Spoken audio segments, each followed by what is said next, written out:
여러분 안녕하십니까? 8월 20일 뉴스의 라이브 시작합니다. 네, 먼저 뉴스의 라이브 팀이 뽑은 주요 뉴스 정리해드립니다. 윤석열 대통령이 미국 캠프 데이비드에서 열린 한미일 정상회의 일정을 마치고 귀국했습니다. 안보, 경제 등 삼국 간 협력의 틀을 튼튼하게 구축했다는 평가가 나오는 한편 중국과 러시아의 견제가 더욱 거세질 거란 전망도 나옵니다. 전문가와 함께 자세히 짚어봅니다. 검찰이 백현동 특혜개발 의혹으로 소환 조사한 이재명 더불어민주당 대표의 구속영장 청구 시점을 고심하고 있습니다. 8월 말에서 9월 초 영장 청구 전망이 나오는 가운데 친명계가 구속돼도 이 대표 사퇴 불가를 주장하면서 당내 계파 갈등이 더욱 확대될 전망입니다. 경찰이 신림동 성폭행범 최모 씨에게 강간살인죄를 적용하기로 했습니다. 중태에 빠져있던 피해자가 어제 숨을 거두면서 혐의가 더 무거워진 겁니다. 어제 구속심사를 받으러 법정에 출석하는 길에 사경을 헤매는 피해자에게 쾌유를 빈다고 한 최 씨 발언도 공분을 사고 있습니다.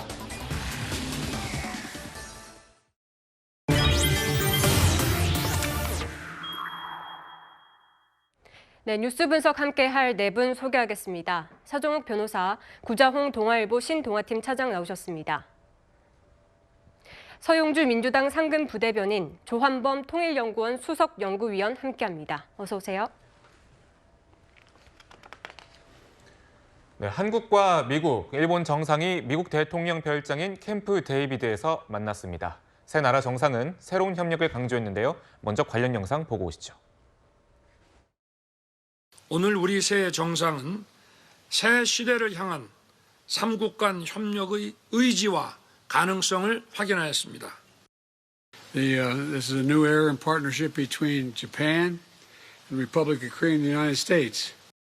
その歴史にこうして新たな1ページを刻むことを大変光栄に思っています。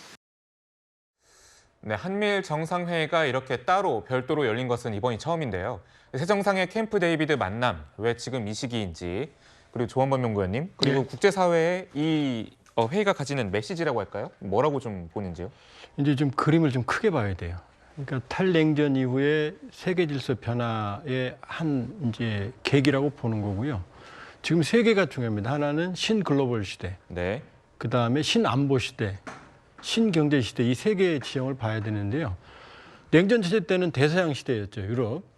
그런데 이제 태평양 시대, 인텔 시대로 변하고 있어요.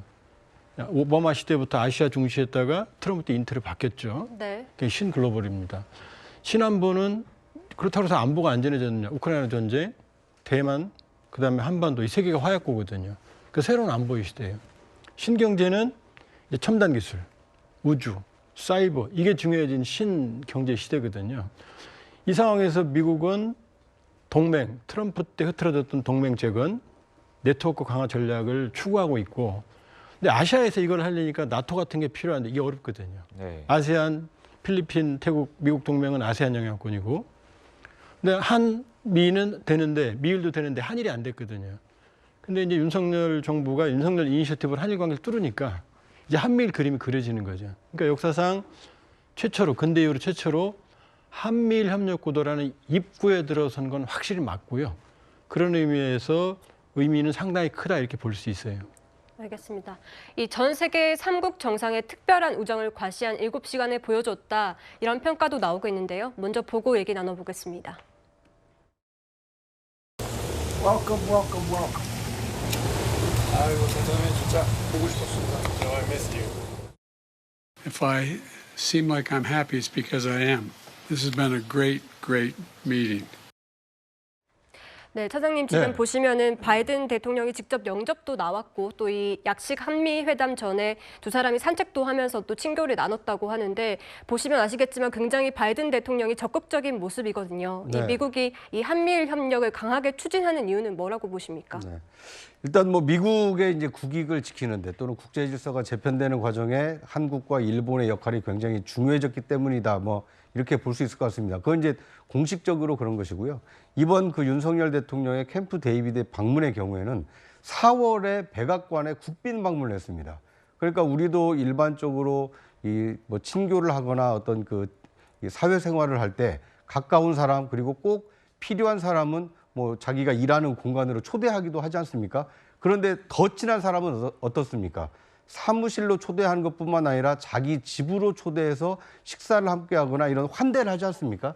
저는 이번 캠프 데이비드의 그 한미일 3국 정상회담은 백악관의 어떤 국빈 방문이 오피셜한 공식적인 어떤 한국과 미국의 그 이 동맹을 세계적으로 과시하는 의미가 있다라면 이번 한미일 정상회담은 공식적인 그 동맹 이상 가는 그만큼의 어떤 절친한 관계다라는 것을 이 세계적으로 과시하기 위해서 일부러 장소도 캠프 데이비드로 선택을 했고 또 한국 대통령만 초대한 것이 아니라 일본 그 수상도 함께 초대를 함으로써 미국을 정점으로 해서 한국과 일본이 국제사회에 함께 한 목소리를 낼 것이다. 이것을 대외적으로 좀 과시하는 측면이 있지 않나 이렇게 생각이 됩니다. 네, 조한범 위원님, 이렇게 한 목소리를 과시하는 것, 결국 이 중국을 견제하려는 의도라고 봐야 될까요?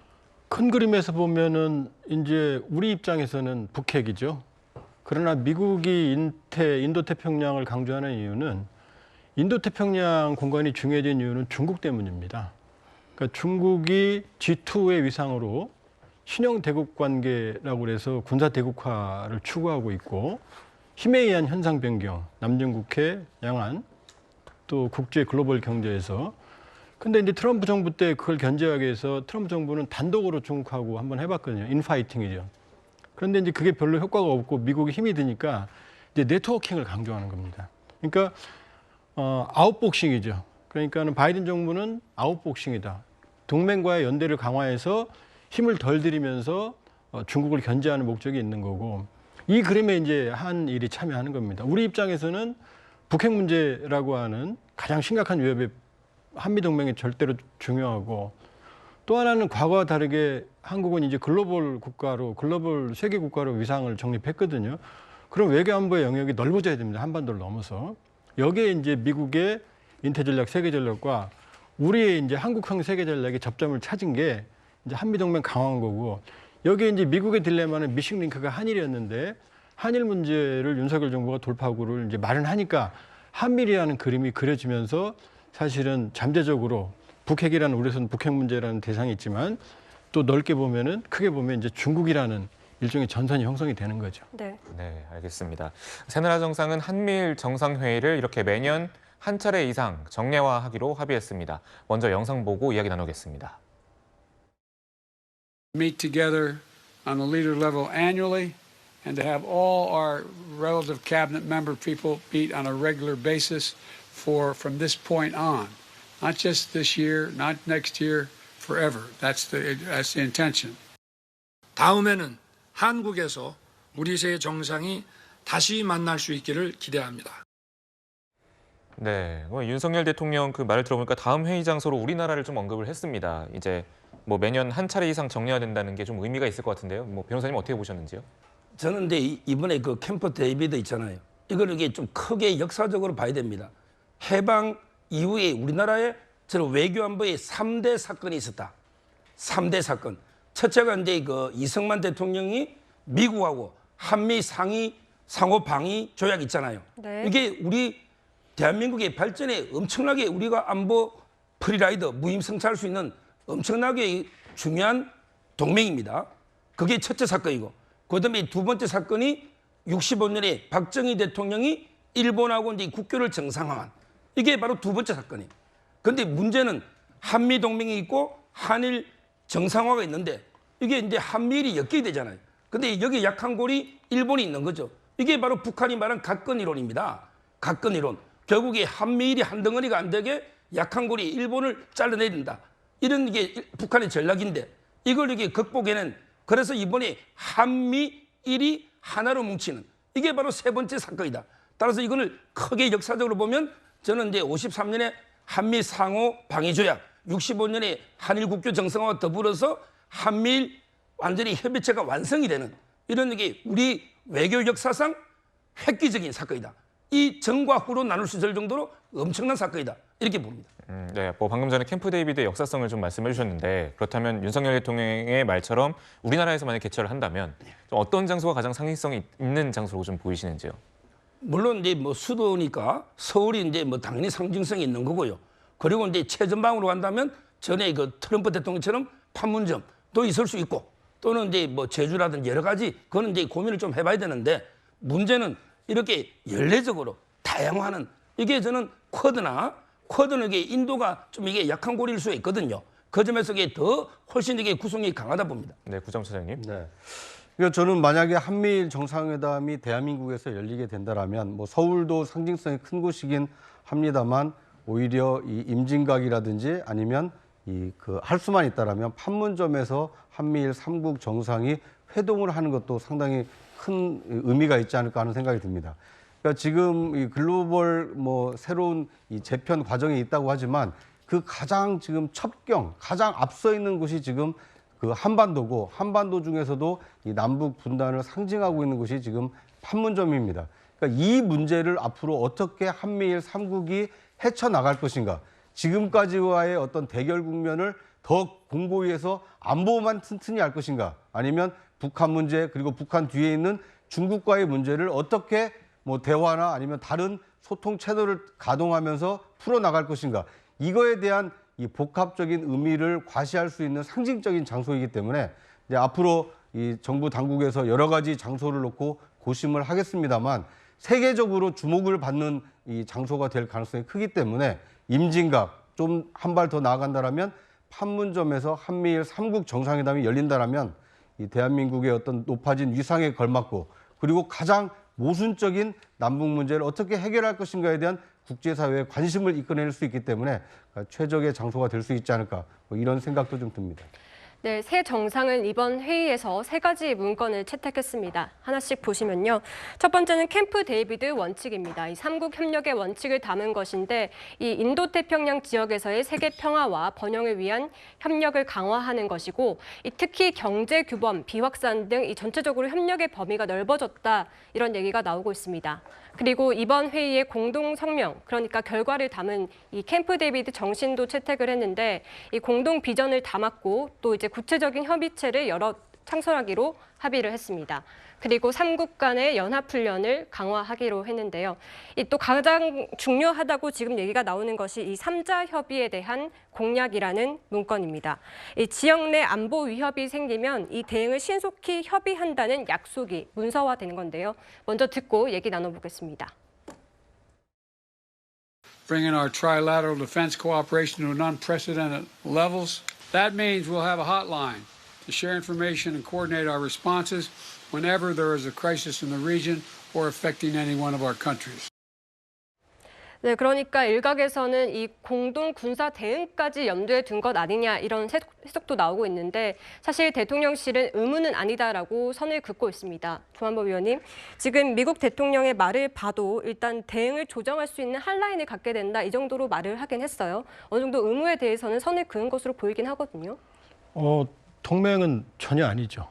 그 군사 동맹이 되려면 공동의 위협에 대한 공동 대응이 들어가야 됩니다. 나토 헌장, 북태평양 조약의 4조를 보면 이 위기 시에 공동 협의한다, 권리를 가진다. 5조가 이 공동의 위협으로 간주하고 집단 대응을 한다 이렇게 돼 있거든요. 한미 동맹, 그러니까 상호 방위 조약도 2조는 공동의 위협에 대해서 협의한다. 그다음에 3조는 대응을 한다라는 거거든요. 근데 여기는 대응은 전혀 없습니다. 대응 없고 그다음에 공동의 위협에 대해서 신속하게 협의한다라지 이게 이제 의무는 아니거든요. 그러니까 지금 미국이 원하는 건 사실은 한미일 군사 동맹입니다. 그런데 한미 미일은 되는데 한일 간의 군사 동맹이 지금 어렵죠. 또 해서도 안 됩니다. 왜냐하면 지금 한국의 안보적으로 믿을 수 없는 나라라고 수출 규제라는 게 얼마 되지도 않았거든요. 그렇게 보면 신뢰관계가 쌓여야만 되는 상황에서 한미일 동맹은 지금 어렵죠. 시간이 필요하죠. 그러니까 이 상황에서 그래도 일반적인 설린 우호 국가와 동맹 사이에 가장 높은 지점에 관계 설정을 하려고 하다 보니까 원칙이 나오는 거고 정신이 나오는 거고 공약이 나온 거거든요. 그렇기 때문에 동맹과 이것을 비교할 수는 없다. 그다음에 일각에서 쿼드나 오커스를 얘기하는데 쿼드는 인도가 전략적 자율성을 가지고 있기 때문에 상당히 느슨한 협의체입니다. 그다음에 오커스는 호주에 대해서 핵잠수함 기술을 제공하는데 우리는 한미 원자력 협정에서 핵잠수함이 묶여 있거든요. 그러니까 그 두 개하고는 비교할 수는 없다. 그러니까 새로운 현실을 인정하는 상황에서 상당히 높은 수준의 신뢰관계를 형성하는 협의체를 만드는 게 이번에 이제 그 골격이 정신, 원칙, 공약이다 이렇게 볼 수 있어요. 그러나 어느 경우든 군사 동맹은 전혀 아닌 거고 그다음에 그것도 우리 선택에 따른 겁니다. 네.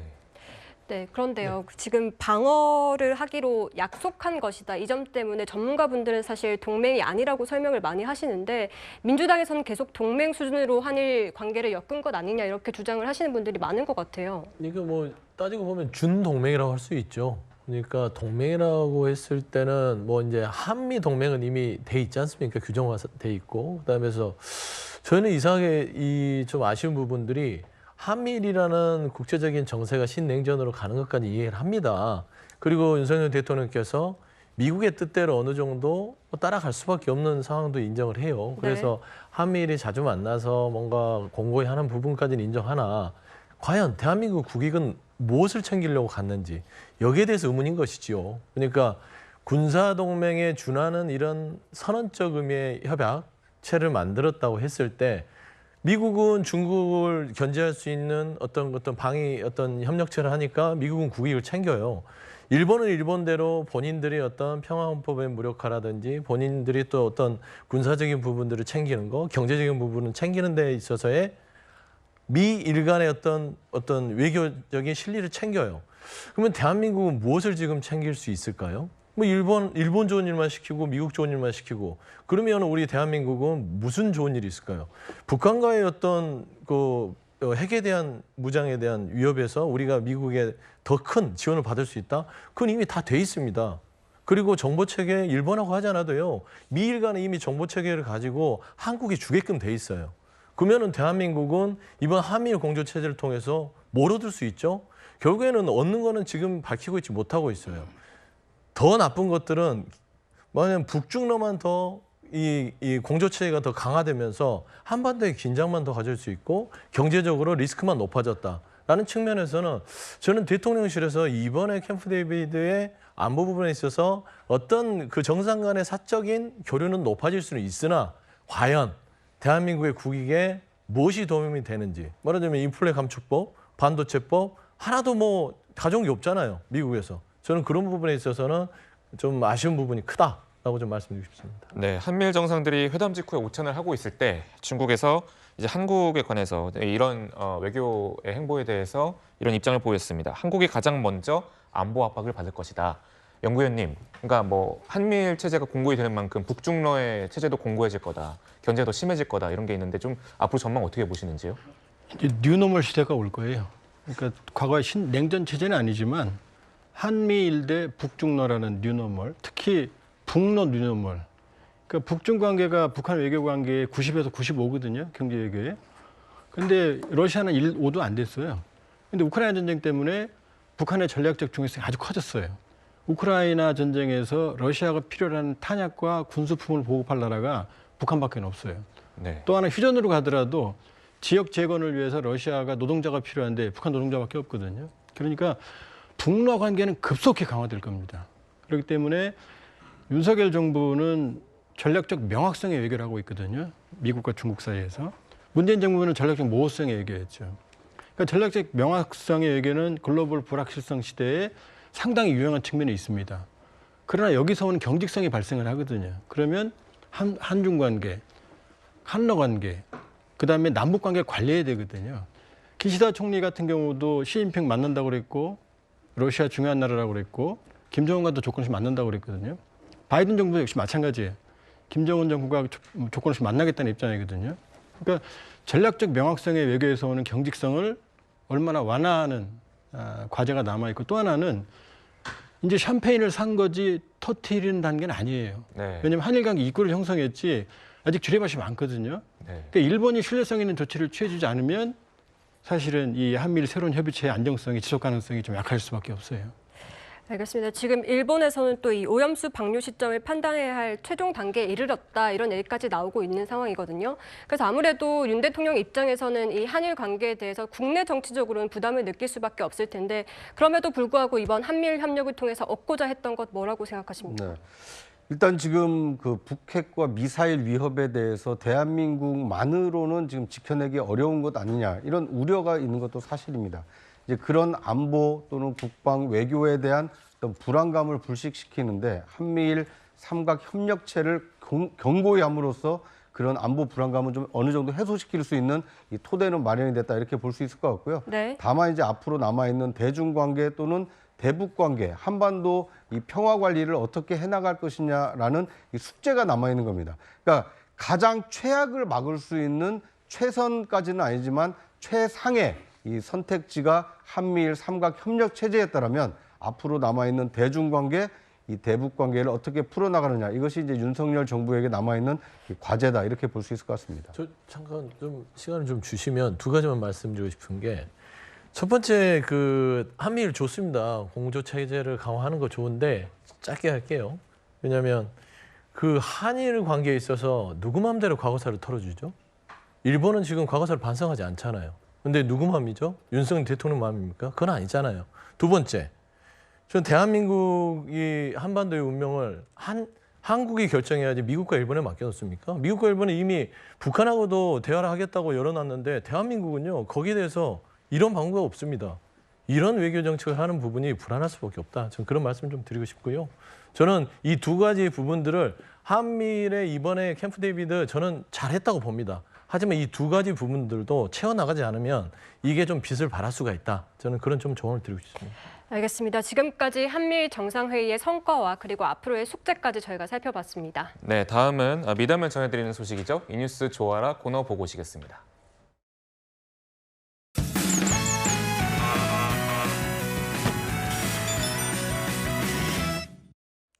이 뉴스 조아랍니다. 지난 8일 서울 연신내역 인근 길을 가던 시민들이 갑자기 멈춰서 뒷걸음질을 칩니다. 이 도로로 돌진하는 트럭을 발견한 건데요.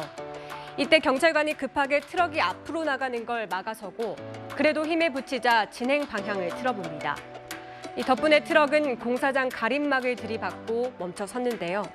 이 트럭이 갑자기 인근 공사장 철문을 뚫고 나와 시민들이 위협에 처하자 이 도보 순찰 중이던 경찰관이 그대로 몸을 던진 겁니다.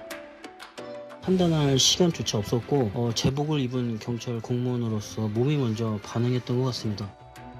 사고 당시 트럭에는 운전자가 타고 있지 않았는데요. 이 경찰은 트럭 주차 브레이크가 풀렸는지 등을 조사 중이라고 합니다.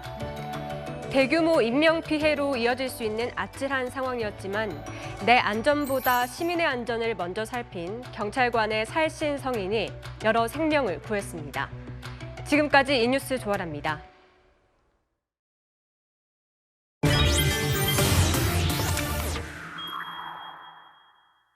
네, 장현주 민주당 법률위원회 부위원장 함께합니다. 어서 오세요. 안녕하세요. 네, 더불어민주당 이재명 대표가 백현동 의혹과 관련해 지난 18일 피의자 신분으로 검찰 조사를 받았죠. 조사 전후 모습 보시고 말씀 나누시겠습니다. 지금까지 그랬던 것처럼 따짓 소환 조사 10번 아니라 100번이라도 당당하게 받겠습니다. 저를 보호하기 위한 국회는 따로 열리지 않을 것입니다. 회기 중에 영장 청구해서 분열과 갈등을 노리는 꼼수 포기하고 당당하게 비회기 때 청구하십시오. 객관적인 사실에 의하면 전혀 문제될 수 없는 사안인데 목표를 정해놓고 사실과 사건을 꽤 맞춰간다는 생각을 버릴 수가 없었습니다. 어느 정도로 파악하시나요? 임시가 될 잠시만요. 처음입니다. 네, 고맙습니다. 네, 이재명 대표가 사전에 검찰 진술서를 공개하면서 혐의를 조목조목 반박을 했는데 어쨌거나 뭐 이런 한 푼도 이익을 취하지 않았다는 입장인 거잖아요. 지금 검찰은 시기를 좀 영장 청구 시기를 좀 저울질하고 있다라고 보는데 민주당에서는 좀 언제쯤 영장 청구를 할 걸로 지금 보고 계시는지요?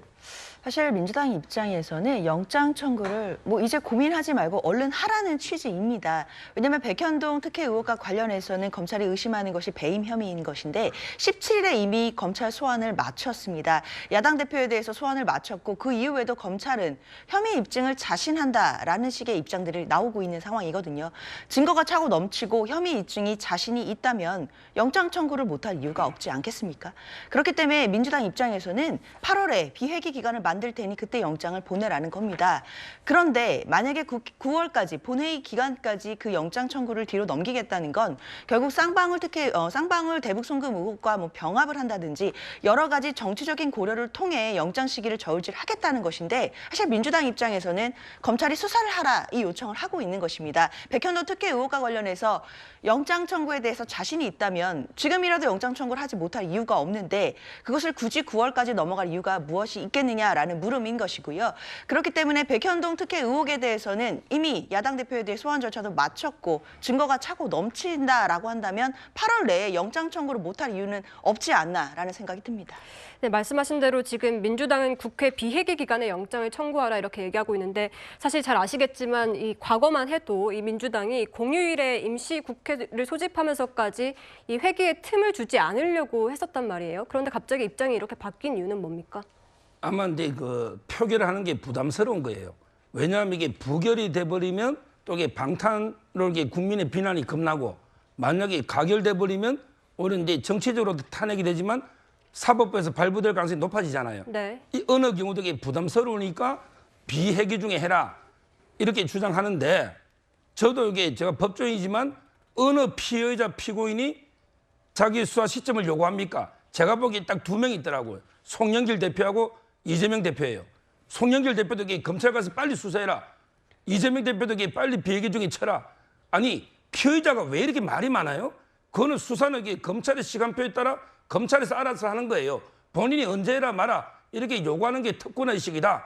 이게 식당 예약하듯이 마음대로 자기가 날짜 정할 수 있는 게 아니다. 한동훈 장관의 말씀을 저기에 돌려드리고요. 두 번째, 지금 이게 영장이 9월로 늦어진 게 누구 책임입니까? 원래 쌍방울이 수사가 끝날 때는데 그때 이화영 부지사의 부인이 법정에서 난동을 부리고 그다음에 그 민변의 김영태 변호사가 기피 신청하면서 이게 재판이 공전된 거 아닙니까? 그래서 8월 20일로 미뤄졌고 그러다 보니까 이제 그 쌍방울 소환이 8월 말로 가니까 어쩔 수 없이 두 개를 병합해서 영장을 청구하다 보니까 9월로 넘어간 거 아닙니까? 이재명 대표는 본인이 포기한 데 있으면 당론으로 그냥 가결하면 되잖아요. 당론으로 신상받은 통해서 내가 여기 불체포특구 포기한 데 있으니까 가결시켜 주세요. 나 판사 앞에 가서 실제 받겠습니다. 이러면 끝날 거 아닙니까? 이걸 가지고 왜 자꾸 이렇게 저는 오히려 적반하장으로 요구를 하는지 이해가 안 돼요. 네. 지금 뭐 친명계각에서는 뭐 일단은 다시 회기 중에 만약에 재판이 올라오면 뭐 부결시켜야 된다. 그런 목소리가 계속 나오고 있다는 보도들이 나오고 있거든요. 민주당 내에서는 좀 어떻게 뭐냐면 이게 그 이재명 대표가 얘기하는 것들 민주당에서 얘기하는 게 회기 중 말고 회기 전에 비회기 때 해라. 이게 이제 윤석열 정부 들어서 검찰이 어떤 느낌을 지울 수 없냐면 정치권을 희화화시켜요.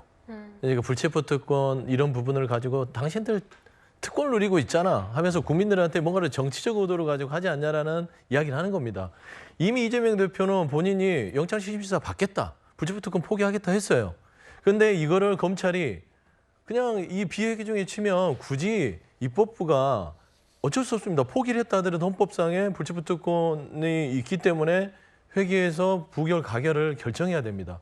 그러면 국민들이 보는 앞에서 이미 포기한 야당 대표를 의원들이 가결을 시키는 모습을 또 생중계를 시키는 거예요. 왜 그럴 필요가 있을까요? 그래서 요청을 하는 겁니다. 그냥 비회기 때 청구를 하면 나가겠다. 나가겠다고 해도 그게 문제입니까 이제? 한동훈 장관 문제입니다. 어떤 느낌이 드냐면 검찰의 영장 청구권과 기소권. 본인들의 무소불위의 권한 아닙니까? 그러니까 내 마음대로 할 테니까 군소리 하지 마 이런 거예요. 그렇게 얘기하면 안 돼요. 왜냐하면 비회기 때 해야만 정치권에 있는 뭐 이런 굳이 비생산적인 가결, 표결, 체포동의안 이런 부분을 할 필요 있겠냐라고 그렇게 들어야죠. 그런 의미에서는 비회기 때 이재명 대표를 굳이 청구를 한다면 그렇게 하는 것들이 입법부를 존중하는 부분도 되고 검찰 권한에 있어서 정치적인 목적이 없겠구나라는 오해를 안 받을 수 있다라는 좀 설명을 드리고 싶습니다. 근데 좀 안타까운 것이 왜 지금 이런 문제가 지금 벌어지고 있습니까? 이재명 대표가 지난해 재보선에 출마하지 않았으면 이런 문제 벌어질 일이 없는 거 아닙니까? 또 그리고 당대표에 나서지 않았으면 본인의 사법 리스크 개인이 그냥 책임지면 되는 거 아닙니까? 그런데 이재명 개인의 사법 리스크가 지금 민주당의 사법 리스크가 되고 한국 정치에 지금 그 리스크가 되고 있는 거 아닙니까? 저는 오히려 검찰이 무슨 시기를 조절하거나 이렇다라기보다는 이재명 대표가 국회의원이라는 그 특권 그리고 민주당 거대 야당의 당대표라는 지위를 얻었기 때문에 지금 이런 문제가 지금 벌어지고 있다는 생각이 들고요. 저는 이번 이재명 대표의 그 기자회견 모습을 보면서 너무나 당당한 피의자가 아닌가. 그리고 검찰이 어떤 질문을 할지 가서 조사를 받아봐야 아는데 이미 자기는 나는 이런 입장이니 이것으로 가름하겠소. 이렇게 하는 진술서를 질문지가 뭔지도 모르는데 진술서를 먼저 그 제출하는 피의자가 어디 있습니까? 이것이야말로 검찰 수사를 희화화시킨 거고 대한민국 사법 시스템을 농락하는 것으로 비칠 수 있기 때문에 저는 이재명 대표께서 정말 진정성을 가지고 검찰의 수사에 성실히 응할 뜻이 있다라면 의원직 사퇴하시고 당대표직 물러나시고 개인으로서 내가 이 사법 리스크를 돌파하겠다. 그리고 나서 돌아오겠다. 이렇게 하시면 민주당도 살고 한국 정치도 살고 이재명 대표의 거취는 검찰 수사 결과에 달려있는 거 아닙니까? 저는 본인이 결단하셔야 될 문제를 자꾸 너무나 당의 문제 또 그리고 이 전체 한국 정치의 문제로 키우고 있는 것이 아닌가 안타까운 생각이 듭니다. 저는 한 말씀 안 드릴 수밖에 없는 게 그건 구 기자님의 바람 같고요. 근데 제가 봐서는 정확한 분석은 아닌 게 결과론적인 분석이에요. 왜 이런 일 벌어지고 있냐고요? 지금 이재명 대표 탓을 하시는데 제가 말씀드릴게요. 왜 이런 일이 벌어지죠? 1년 6개월 동안 대선 경선 후보였던 이재명 대표를 지금까지 1년 6개월 탈탈 털었어요. 백현등 4차례 소환합니다. 그 증거 하나도 못 찾은 거 아닙니까? 그러니까 또 소환하는 거 아니에요. 어느 나라가 어느 정부가 검찰을 이용해서 한 정치인을 자신과 경선 후보였던 사람을 현미경 들여다보듯이 위에 올려놓고 이렇게 수사한 나라가 어디 있습니까? 그런데 이 일이 벌어진 이유가 결국 윤석열 정부의 검찰이 결국엔 정치적으로 이용당하다 보니까 나라가 이렇게 혼란스러워지는 겁니다. 신속하고 정확하게 재판을 진행하면 되는 겁니다. 야당 대표를 이렇게 질질 끌어가면서 야당 욕보이기식으로 하는 부분들 결국에는 이런 혼란을 누가 초래했냐? 결국에는 윤석열 정부의 검찰이 초래했다라고 저도 얘기할 수 있는 것이에요. 그래서 이런 의미에 있어서는 그냥 지금 현상이 벌어지는 부분에 있어서는 그냥 이재명 대표 수사를 정말로 공명정대하게 공정과 상식에 있어서 하는 게 맞다. 그리고 이재명 대표의 태도 피의자의 방어권입니다. 그것까지 저희가 논평할 필요는 없다. 저는 그렇게 생각합니다. 네, 이 비회기 중에 영장을 청구하라 이런 민주당의 주장에 검찰은 어떤 입장이냐? 일단 한동훈 장관은 검찰이 정해진 절차에 따라 진행할 거라고 답했습니다. 직접 들어보시죠. 범죄 수사를 받는 피의자가 자기 변명이라든가 자기 얘기를 하는 거는 자연스러운 일입니다. 거기에 대해서 법무장관으로서 특별히 드릴 말씀은 없습니다. 그리고 뭐 특별한 말씀하신 게 아니잖아요. 늘 조작이라고 하시지 않았습니까? 범죄 수사를 받는 피의자가 마치 식당 예약하듯이 자기를 언제 구속해달라고 요구하는 건 누가 봐도 비정상적인 일이죠. 입으로는 특권을 포기한다고 말씀하시지 않았습니까?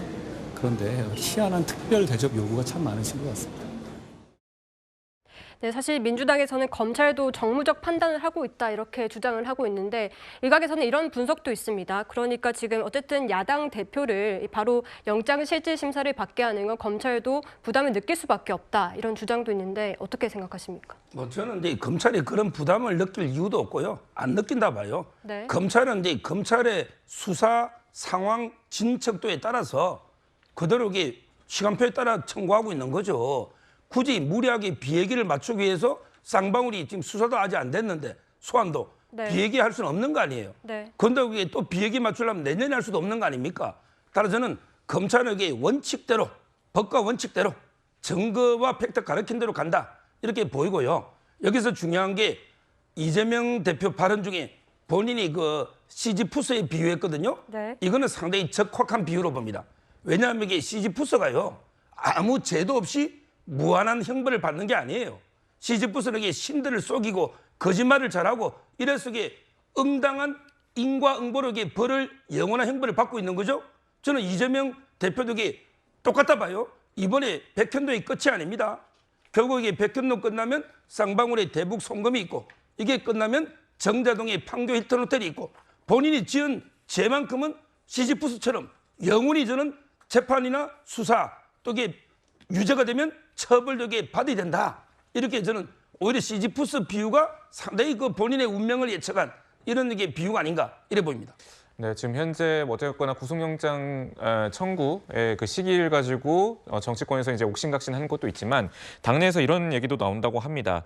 이재명 대표가 만약에 구속됐을 때 그런 최악의 상황 때 플랜 B도 있어야 한다라는 얘기가 나오고 있고 이것 때문에 계파 갈등이 좀 조짐이 보인다 이런 얘기들이 나오거든요. 정은재 변호사님, 플랜 B가 뭔가요? 사실 지금 플랜 B 이야기가 나오는 건 너무 섣부르다는 생각은 듭니다. 일단 시기상조라는 생각은 들긴 하는데 일단 이 부분과 관련해서는 이제 박찬대 최고위원이 최근 이제 언론 인터뷰에서 이제 플랜 B도 이제 어느 정도 고민하고 있다라는 취지의 말씀을 주셨기 때문에 언론 보도가 이어지고 있는 것으로 봐야겠는데요. 사실 박찬대 최고위원이 말씀은 어떤 플랜 B가 구체적으로 있다라기보다는 원론적인 입장에서 말씀을 하신 거로 봐야 될 것입니다. 결국 이재명 대표에 대해서는 이제 소환을 했고 그리고 검찰이 구속영장을 청구하고 답정 기소를 할 거다라는 부분에 대해서는 민주당은 어느 정도 예상을 하고 있습니다.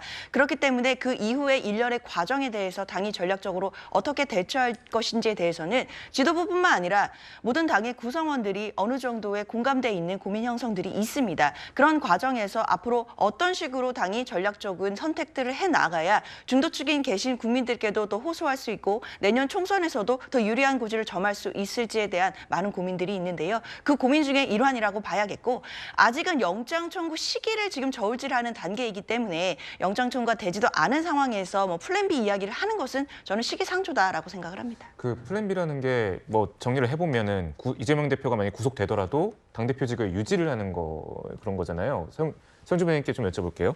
이런 경우는 당내 그 계파 갈등의 불신은 계속해서 유지가 되는 거 아닙니까? 좀 어떻게 보시는지요? 야당 대표가 구속이 되면 당내 갈등이 없어지죠.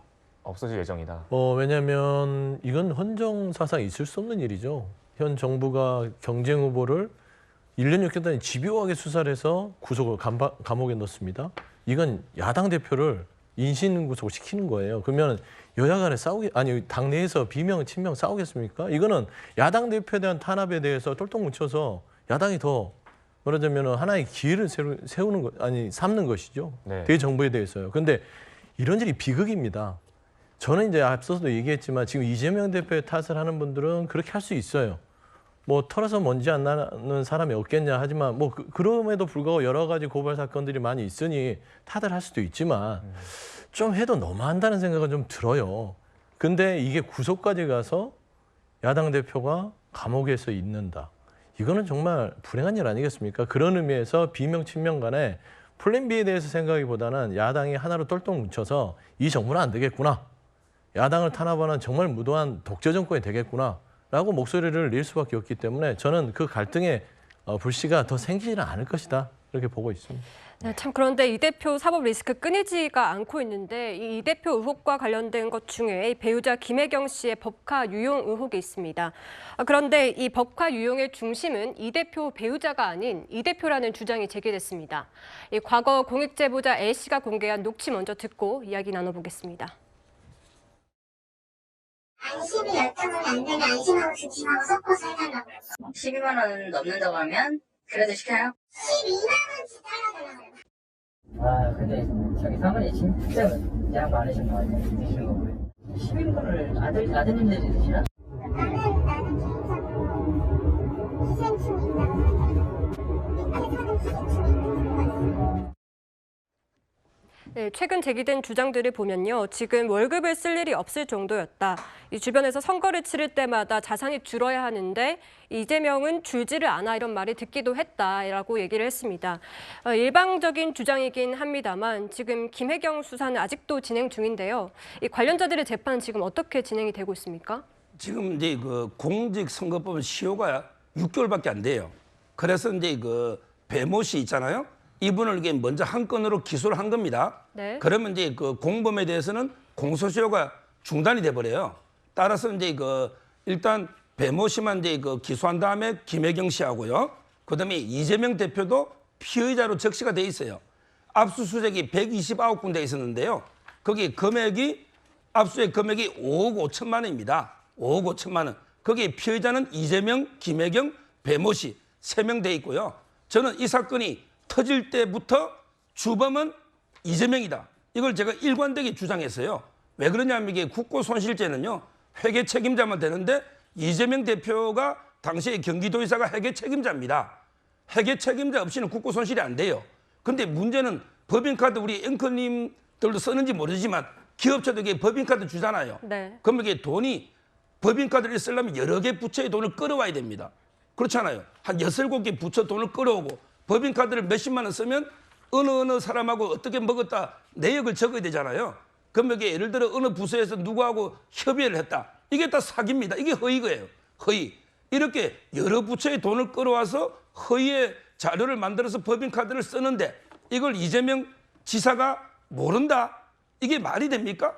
따라서 이거는 처음부터 저는 모든 이게 경기도청의 공무원들이 연루된 이런 사건이기 때문에 이재명 지사가 주범이다. 이래 보이고 이걸 이번에 그 폭로했던 공익신고자죠. 이분이 폭로를 했잖아요. 근데 샌드위치만 한 달에 100만 원인데 그럼 이게 이재명 대표가 혼자 샌드위치를 다 먹었을까요? 저는 결국에 2,402호로 갑니다. 2,402호 GH는 경기도 주택도시공사 합숙소인데 실제는 이게 의문이 있잖아요. 혹시 이게 비밀 선거 사무실이 아닌가? 이런 이게 의혹이 있거든요. 거기에 그 GH 사장 이현욱 변호사도 영장이 경찰에서 청구를 했었어요. 보안 수사가 내려졌거든요. 따라서 이거는 제가 보기에 상당히 커질 수가 있다. 앞으로 선거법까지 이래 보입니다. 네, 지금 현재 그 제보자의 주장이 언론 보도를 통해서 나온 것이고요. 어쨌거나 사실관계가 재판이나 수사 등을 통해서 규명이 돼야 되는 상황인데 이재명 대표와 민주당 쪽 입장 좀 들어봐야 될 것 같습니다. 아니 서정욱 변호사님 말대로 그 이재명 대표가 몰랐으면 말이 되냐고 그러잖아요. 그러면은 이제 뭐 꼭 여기 채널회가 아니더라도 직원들이 쓴 법인카드 내역을 사장이 하는 게 말이 됩니까? 그건 아니잖아요. 논리적으로요. 그다음에 지금 이거는 이제 단순히 공익제보자라고 하는데 그분은 그 부분에 있어서는 주장이에요. 사실관계도 없을 뿐더러 그리고 그 김혜경 씨 측근이 그 집행유예 2년이 10만 7천 원 쓴 게 입증이 돼서 집행유예 2년을 받습니다. 이런 나라예요. 물론 잘못은 했겠죠. 법인카드를 어떻게 목적에 썼으니까요. 근데 이걸 가지고 어떻게 뭐 경기도지사였던 이재명 대표가 일일이 이런 거를 뭐에다 초밥 사라, 저기 샌드위치 사라 그렇게 지시했다라고 지금 특정하시는 것은 그거는 확정도 안 됐을 뿐더러 좀 상식적으로도 맞지 않다. 그래서 별로 이 부분에 대해서는 민주당 입장은요. 이미 이 선거 과정에서 나왔던 부분이고 관련자들은 지금 재판 선고가 있기 때문에 뭐 필요하다면은 조사를 하겠지만 이 자체를 또 정쟁하려고 하는 것들은요 정말 국민들 피곤하실 것 같습니다. 네, 이 검찰이 압박이 커질수록 민주당은 오히려 뭉칠 거다 이런 입장도 설명을 해주셨는데 네. 사실 지금 이 더불어민주당 혁신위의 혁신안을 두고도 논란이 조금 이어지고 있습니다. 아시겠지만 이 대의원의 권한을 무력화하는 내용이 이제 강성 지지층의 목소리만 키워준다 이런 의견 때문인데 앞으로 이 친명계와 비명계 간 이 갈등 좀 잘 봉합될 수 있을 거라고 보십니까? 네. 서영주 그 부대변인 말씀에 동의하기가 어려운 것이 아마 만약에 이재명 대표가 구속되지 않고 계속해서 사법 리스크를 안고 당대표직을 유지한다라면 내년 총선이야말로 대선 그리고 지난해 6일 지방선거에 의해서 내년 총선까지 이재명 심판을 하는 세 번째 전국선거가 될 것이다. 저는 이렇게 예상을 해보고요. 그 이유는 이렇습니다. 국민은 대선 후보 이재명에 대해서 선택하지 않았습니다. 오히려 국민의 선택은 윤석열 대통령이었습니다. 그리고 지난 6일 지방선거의 결과는 어땠습니까? 국민은 중앙정부를 이끄는 윤석열 정부와 함께 호흡을 맞춰보라고 하면서 국민의힘 후보들을 대거 당선을 시켰습니다. 그것이 지금까지 확인된 국민의 민심입니다. 그리고 지금 제1야당 대표를 맡고 있는 이재명 대표에 대한 부정적인 여론과 비판적인 여론, 그리고 정당 지지율의 낮은 이유가 무엇입니까? 이재명 대표를 둘러싸고 있는 각종 사법 리스크에 대해서 국민은 신뢰하지 않고 있는 것입니다. 그런 이재명 대표를 끝까지 엄호해서 내년 총선까지 치르신다라면 어떤 결과가 나올지 저도 좀 지켜볼 예정이고요. 지금 저는 민주당은 여러 가지 사면초가 상황에 좀 처해 있다 이렇게 보여집니다. 이재명 대표의 사법 리스크가 대외적인 리스크라면 대내적인 리스크는 지금 이른바 김은경 혁신안으로 비롯된 이 당내 갈등과 분열이 지금 눈에 드러나지는 않고 있지만 내부적으로 엄청난 갈등을 지금 일으키고 있습니다. 그 이유는 지금까지 대의원제를 통해서 당에서 영향력을 행사해왔던 현역 의원들의 권한을 대폭 줄이고 이른바 개딸이라고 하는 이재명 대표를 지지하는 강성 지지층이 당내 전당대회에서 영향력을 행사할 수 있도록 지금 혁신안을 마련했기 때문에 이건 민주당 전체를 위한 것이 아니라 이재명 개인을 위한 혁신 아니냐 이런 당내 비판 여론이 있기 때문에 앞으로 이 혁신안을 둘러싸고 민주당의 내홍이 시간이 갈수록 커지지 않을까 저는 이렇게 예상을 해봅니다. 알겠습니다. 지금까지 이 대표의 검찰 소환 이후 검찰의 영장 청구 시점까지 저희가 전망해봤습니다. 네, 다음은 신림동 성폭행 사건 짚어보도록 하겠습니다.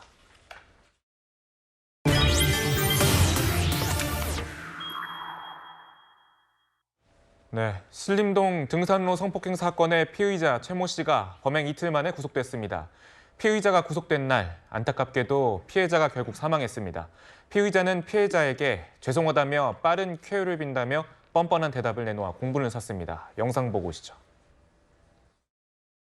사전에 너클 꼈던 거에 살해 의도 있으셨나요? 없었습니다. 범행 언제부터 계획하셨습니까? 너무 모르겠습니다. 1시간 동안 왜 걸어 다니셨어요? 운동선만. 성폭행 미수에 그쳤다고 주장하시는데 혹시 맞으신가요? 네. 신림 서현 사건에 좀 영향을 받으신 거예요? 그건 아닙니다. 피해자한테 할 말 없으세요? 죄송합니다. 피해자한테 한 말씀 해주시죠. 빠른 쾌유 네, 영상 보고 오셨겠지만 장현주 변호사님, 네. 피의자의 뻔뻔한 대답에 국민들이 공분을 하고 있습니다. 그렇습니다. 피해자에게 할 말이 있냐라는 대답에 죄송하다까지는 그럴 수 있는데 빠른 쾌유를 빌겠다라는 말을 붙였습니다. 사실 그 장면을 지켜보시던 많은 국민들께서도 화가 많이 나실 텐데 이 피해자의 가족분들은 정말 어떤 심정이 들었을지 참 안타까운 마음이 드는데요. 본인이 행한 범죄에 대해서 과연 진정으로 반성하는 의사가 있는지에 대해서 의심이 가는 이야기입니다. 심지어 피해자는 안타깝게도 숨을 거둔 상태라서 지금 혐의 자체도 단순히 그냥 상해죄에서 강간살인으로 제명도 바뀐 상황입니다. 지금 그렇게 된 상황이라면 본인이 행한 범죄 행위에 대해서 피해자에 대해 당연히 진정한 사죄의 마음을 가져야 되는 것은 분명하고 이 피해자 가족분들에게도 어떻게 진정으로 사과하고 반성해야 될지를 고민해야 될 텐데 사실 지금 뻔뻔한 태도에 대해서 국민적인 공분을 더 사고 있는 것은 분명한 것 같습니다. 네, 영장 심사 직후에 피해자가 사망을 했는데요. 이 피해자는 성폭행 미수를 주장하고 있지만 이 피해자가 사망했으니 혐의도 바뀌었습니다. 지금 성폭행 살인죄로 혐의가 변경이 됐습니다. 지금 이제 그 강간 살인죄로요 변경이 아마 된 걸로 보이고요. 처음에는 이제 영장 청구할 때는 강간 상해였거든요. 네. 근데 저는 처음에 영장 청구할 때도 경찰이 너무 소극적으로 한 것 같아요.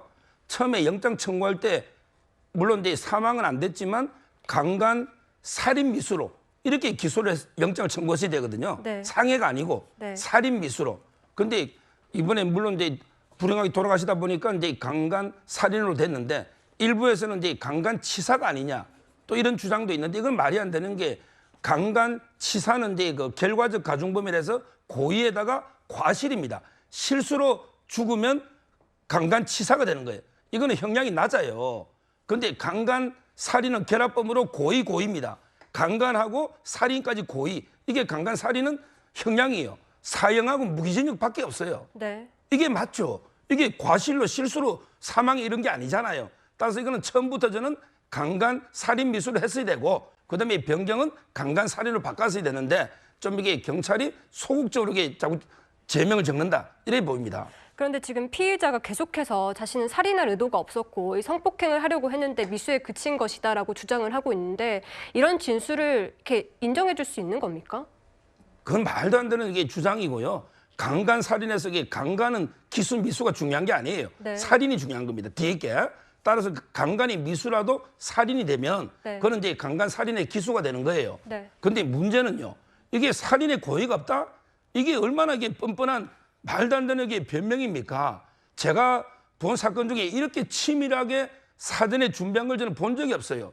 이미 인터넷에서 4월 달에 금속 또 이게 용어를 못 쓰게 하니 금속 재질로 된 뭐 둥기 이렇게 표현하라는데 이걸 이게 4월 달에 미리 구입하고요.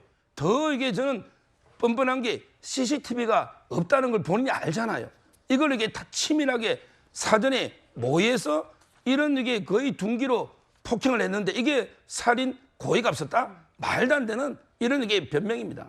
네, 지금 현재 피해자 측에서는 피의자의 우울증 이력 주장을 두고 혹시나 이거 감형되는 거 아닌가 하면서 좀 되게 고민스러워하는 그런 얘기들이 나오는데 장윤정 변호사님, 이게 뭐 우울증 이력이 감형 요소가 되는 겁니까?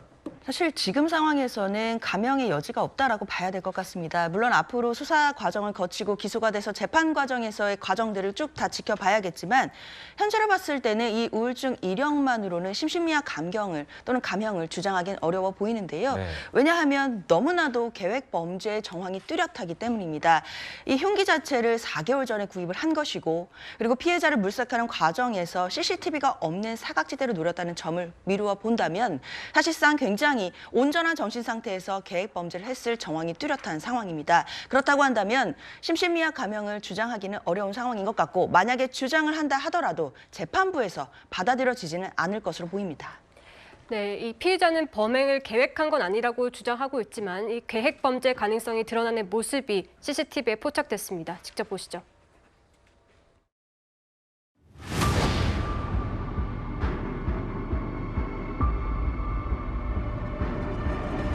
거기서 말 못하고 와야 돼, 여기를. 그러니까 위험하니까 그 사람들은 겁나 놀랬겠죠. 그렇죠. 젊은 사람들 많이 다니는 가면이 빼고.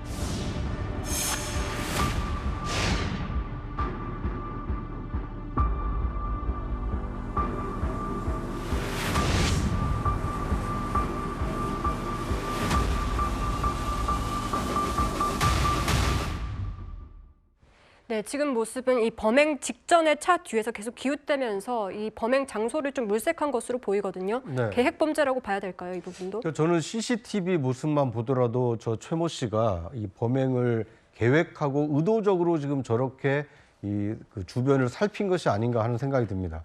왜냐하면 일반적으로 그냥 산책을 목적으로 나온 사람 같으면 자신의 어떤 그 동선을 미리 계획을 하고 뭐 머뭇거림 없이 걸어가는 것이 일반적이거든요. 그런데 저 최모 씨의 경우에는 두리번 하고 차량 뒤에서 누가 오나 오지 않나 살피고 그리고 이 CCTV가 있나 없는가까지도 지금 살펴보는 모습이 나오지 않았습니까? 근데 저런 모습만 봤을 때는 저 사람이 정상적으로 산책을 나왔다가 우발적으로 범행을 한 것이 아니라 특정한 누군가 그 CCTV가 없는 곳에 그 피해자가 될 만한 사람이 올 때까지 기다렸다가 범행을 했다. 이 다분히 계획된 범죄다라는 것을 보여주는 정황이 저 CCTV에 담겼기 때문에 앞으로의 경찰이나 검찰의 어떤 수사 과정에서 계획 범죄를 밝혀내는 게 굉장히 중요한 이 과제가 될 것으로 보입니다. 네, 경찰이 수사 상황에 따라서 좀 공유한 경찰 취재에 따른 그런 동선들을 좀 살펴보면요. 9시 55분에 피의자가 독산동 집에서 출발을 했습니다. 그리고 11시 1분경에 피의자가 이 범행이 일어났던 공원 산책로에 도착을 했는데 이게 뭐 1시간여 정도 걸렸지만 사실상 따지고 보면 걸어서 20분 거리라고 해요. 그러니까 이렇게 긴 시간이 좀 걸렸던 것, 여기저기 범행을 물색했던 거 아니냐, 뭐 그런 판단이 나오고 있습니다. 어떻게 보시는지요? 누가 보더라도 계획적인 것이죠. 저 CCTV를 보면 들락달락 하잖아요. 그리고 뭔가 고민하는 듯한 느낌이고 저는 이런 생각까지 들어요. 혹시 이 범행 대상 자체를 또 기다렸던 게 아닌가, 면식범이 아니었나, 전 그런 생각이 듭니다. 이게 뭐 우발적이었다면 그 근처에 가서 있었겠죠. 근데 저는 이 부분에 있어서는 저분은 인면수시입니다. 제가 봐서는 그냥 사람의 모습만 하고 있지 마음 자체가 보십시오. 쾌차를 빈다. 저는 어제 그걸 듣고 좀 정말 육두문자가 욱하더라고요. 네. 어떻게 사람이 저럴 수 있을까? 라는 차원에서는 이건 엄중하게 법적으로도 처벌을 해야 되지만 저는 이제 치안의 문제에 대해서 이 걱정입니다. 왜냐하면 특히 여성들이 정말 산책로를 편안하게 산책도 못하는 사회가 되면 안 되잖아요. 네. 그래서 저는 경찰이 강하게 처벌하고 뭔가 엄벌하는 거를 통해서 그 범죄를 예방하는 차원도 중요하지만 뭔가 좀 예방적 차원에서의 좀 사회 안전망에 대해서 조금 더 디테일하게 이렇게 좀 이 밑바닥으로 좀 갔으면 좋겠어요. 그냥 이런 거를 저희가 그냥 안타까움으로 끝나서는 안 되고 이 부분이 반복되지 않고 여성들이 다닐 때 좀 편안하게 다닐 수 있는 부분에 있어서 조목조목 길목마다 어떤 치안을 강화할 수 있는 그런 대책들을 조속히 좀 내놨으면 좋겠다라는 좀 말씀을 드립니다. 네, 지금 변호사님 말씀도 해주셨는데 지금 이 피의자가 신림역, 서현역 흉기 난동 사건에 영향을 받은 건 아니라고 밝혔습니다만 이 마찬가지로 지금 일정한 직업이었고 또 이 정신병력을 진단받았지만 치료를 제대로 받지 않은 그런 공통점이 있습니다. 여기에 대해서 어떤 대책이 좀 필요하지 않을까요? 그렇습니다. 일단은 앞서 벌어졌던 뭐 신림역 흉기 난동 사건이나 뭐 서영역 흉기 난동 사건의 모반 범죄다라고 단정하기는 어려운 것 같습니다. 이 부분에 대해서는 앞으로 수사를 좀 더 해봐야 되는 것이고 많은 또 범죄 전문가들의 분석도 필요해 보이는데요. 그렇다 하더라도 지금 우리 사회에서 벌어지고 있는 이런 흉악 범죄들의 좀 공통적인 부분들이 있는 것 같습니다. 특히나 그 어떤 정신 질환이나 이런 부분들을 제대로 치료되지 못하는 부분들에 대한 부분이라든지 그리고 어찌 됐든 지금 뭔가 묻지마 범죄, 그러니까 일면식이 없었던 사람에 대해서 무차별적인 이런 공격이 일어나는 범죄에 대해서만큼은 정말 이제 전문가 집단뿐만 아니라 국가 차원에서 그리고 국민 모두가 힘을 합쳐서 실제 원인이 무엇이고 어떻게 예방해야 되는지에 대해서 머리를 모을 때가 분명히 된 것 같습니다. 어쩌면 늦은 게 아닌가라는 또 전문가들의 또 굉장히 또 우려 섞인 이야기들이 나올 정도로 지금 이런 범죄가 앞으로 계속될 가능성에 대한 많은 국민적인 불안함이 있습니다. 아까 서 대변인 말씀처럼 국가에서는 당연히 이 부분에 대해 발생했을 때 처벌하고 엄중하게 처벌하는 것 당연히 중요하지만 이런 범죄가 벌어지지 않도록 예방하는 것 그것이 가장 중요할 테니까요. 특히나 신림동 흉기 난동 사건이 벌어진 게 지난달이었습니다. 그러나 이번 이 성폭행 사건이 발생한 것도 또 그 근처에서 한 2, 3km밖에 되지 않는 또 신림동 공원이었거든요. 네. 사실 그 부분을 생각해 본다면 과연 이런 우리가 예방이라든지 그리고 경찰력이 제대로 지금 돌아가고 있는지 이 부분에 대해서 국민이 많이 불안해하신다는 것을 정부 당국에서 알아주셨으면 좋겠습니다. 네, 지금 이번 사건도 마찬가지로 신림동에서 발생했다 이런 말씀도 지적을 해주셨는데 이 순찰이 더 강화된 것으로 알려졌는데 그것도 제대로 되지 않은 겁니까? 그렇죠. 아마 이제 그 경찰에서도 나름대로 노력을 하겠죠. 물론 이제 옛날 말에 뭐 10명의 경찰이 도둑 하나 못 잡는다는 말도 있지만 네. 그렇지만 이게 저는 경찰이요. 물론 이제 고생은 한다는 걸 제가 인정하지만 조금 더 치밀하게 보여주기보다는 좀 더 실질적으로 치안 활동을 좀 할 수 있는 물론 이제 퍼포먼스도 필요하겠죠. 그렇지만 이게 장갑차를 갖다 놓은 데서 범행이 예방되는 건 아니지 않습니까? 퍼포먼스는 필요할 수도 있을지 모르지만 네. 따라서 이게 좀 더 저는 사각지대가 없는지 이런 게 좀 더 생활 밀착형으로 순찰을 좀 강화할 수 있는 이런 이제 좀 자세가 필요한 게 아닌가 이렇게 보입니다. 구장 차장님 어떤 대책이 있을까요? 네. 뭐 이게 장기적인 대책보다 지금 당장이라도 할 수 있는 것은 일단 그 일선에서 그 순찰을 들고 있는 경찰관들 분께서 네. 조금 더 순찰을 더 많이 돌아다니셨으면 어땠을까 하는 생각이 듭니다. 이 최모 씨가 1시간여를 지금 어슬렁거리고 다니는 동안 만약에 경찰들이 이 범죄를 예방하기 위해서 순찰을 강화했다라면 저 사람이 범행을 마음 먹었다가도 이렇게 지금 경찰들이 열심히 순찰하고 있구나 해서는 안 되겠구나 집으로 돌아가자 이렇게 마음을 먹을 수 있도록 순찰을 강화할 필요가 있어 보이고요. 또 최모 씨가 지금 CCTV 없는 것을 골라서 지금 범행했다라고 얘기한 것으로 알려지지 않았습니까?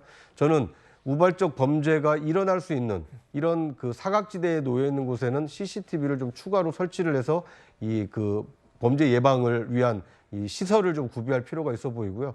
또 한 가지는 지금 이 우리나라에 살고 있는 많은 분들이 육체적인 건강을 위해서는 나라에서 굉장히 건강검진 제도를 잘 도입해서 지금 활용을 하고 있습니다. 네. 앞으로는 이 마음 건강에 대해서도 좀 체계적으로 관리하는 노력이 좀 필요하지 않을까 하는 생각이 듭니다. 우리보다 앞서서 은둔형 외톨이의 어떤 사건, 사고가 많았던 나라가 일본입니다.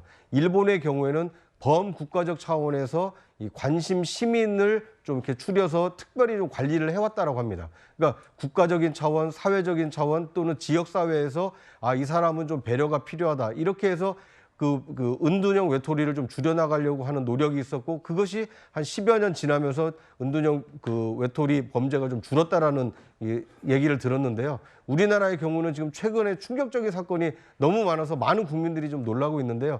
이런 범죄를 예방하기 위해서 국가적 차원에서 또는 사회적 차원에서 어떤 대비책이 필요한지 관계 당국에서 좀 심사숙고해서 국민이 안심할 수 있는 대비책을 하루빨리 내놨으면 하는 바람입니다. 네, 경찰도 연일 특별 치안 활동 상황에서 이제 피로가 쌓이고 긴장이 쌓이면서 이런 예측 불가한 사건들이 계속 터져 나온 것에 대해서 상당히 고민이 많은 그런 상황인데 이 예측 불가의 상황이 또 있는 것 같습니다. 서영주 부대변인님, 그러니까 이 금속 둔기 재질이라는 게 4개월 전에 구입을 했다는 거잖아요.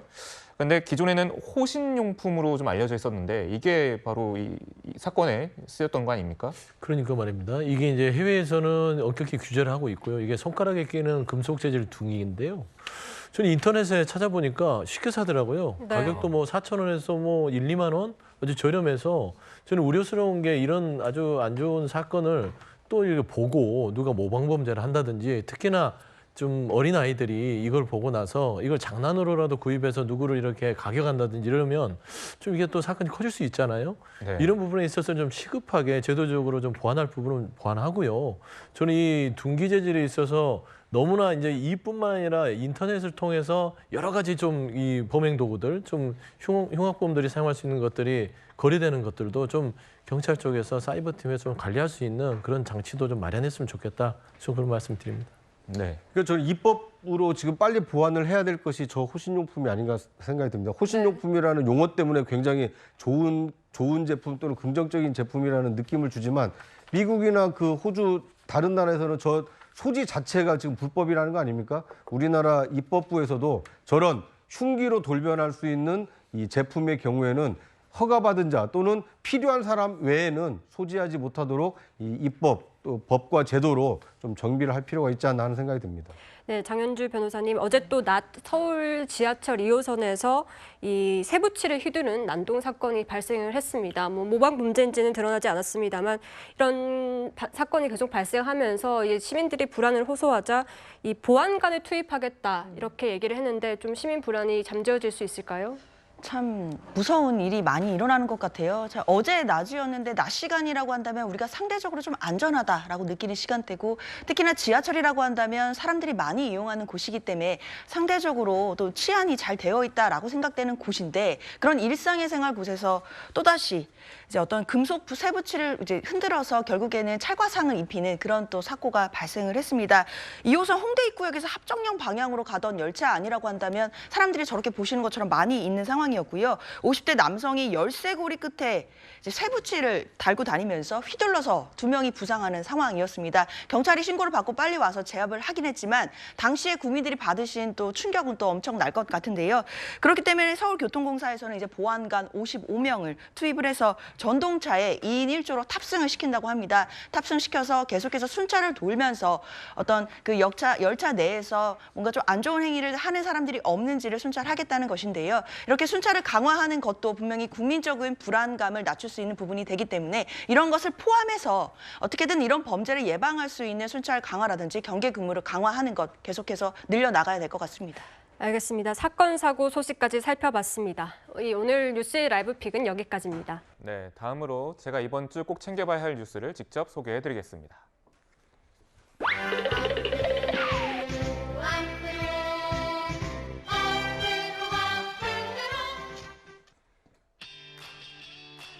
주요 뉴스를 미리 보는 시간 앞으로 뉴스입니다. 내일 월요일부터 감사원이 세계 잼버리 대회 파행과 관련해 전라북도 감사에 나섭니다. 새만금 메리츠의 잼버리 개최지 선정 과정과 SOC 사업 예산 목적으로 잼버리를 활용했는지 등을 집중 감사할 계획입니다. 같은 날 삼성이 임시 이사회를 열어 전국경제연합회에 재가입할지를 결정할 걸로 보입니다.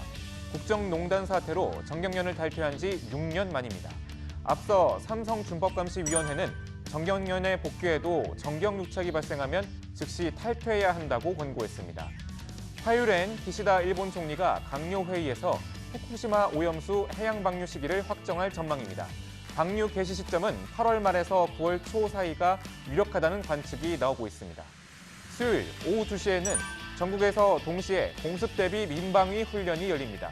공습 대비 훈련이 전국적으로 동시에 열리는 건 6년 만인데요. 사이렌이 울리면 통제 구간에 있는 차량은 도로변에 정차하고 안내방송에 따라 가까운 민방위 대피소로 이동해야 합니다. 다만 병원, 지하철, 철도 등은 정상 운행합니다. 지금까지 앞으로 뉴스였습니다. 저희는 60초 뒤에 다시 돌아오겠습니다. 성폭행의 흉기 난동까지 등산로나 대중교통 같은 다중시설에서 시민 생명을 위협하는 범죄가 잇따르면서 불안감이 확산되고 있습니다. 네, 이런 와중에 온라인에 살인 예고글을 올리는 사람들도 끊이지 않고 있는데요. 이 시민 불안을 키우는 언행은 장난이더라도 해서는 안 되겠습니다. 오늘 저희가 준비한 소식은 여기까지입니다. 일요일엔 뉴스데이 라이브입니다. 네, 시청해주셔서 감사합니다.